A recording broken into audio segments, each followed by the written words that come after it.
市政府推动观光新南向的政策，来举办着新南向旅游导览人员的培训计划，希望让新住民甲因第二代的子女有学习，甲增加着就业的机会，嘛透过因的介绍，让外国游客更加了解台南。712年，台南市政府观光旅游局新南向旅游导览人员培训，一直举办结婚典礼。台南市政府观光旅游局专委陈道立亲身来到结婚典礼会场，颁发30位学员结婚证书和导览旗仔。专业的课程的培训，希望这些人力未来可以在台南可以成为我们台南观光的一个。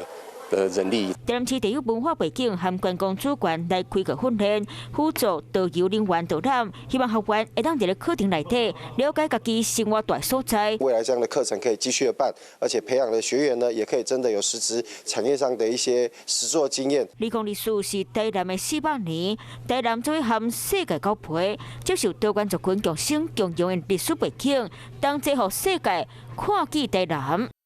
Hello， 我是雷亚，想要抢先掌握最及时的新闻资讯吗？赶快订阅、按赞、开启小铃铛，锁定华视新闻 YouTube 频道。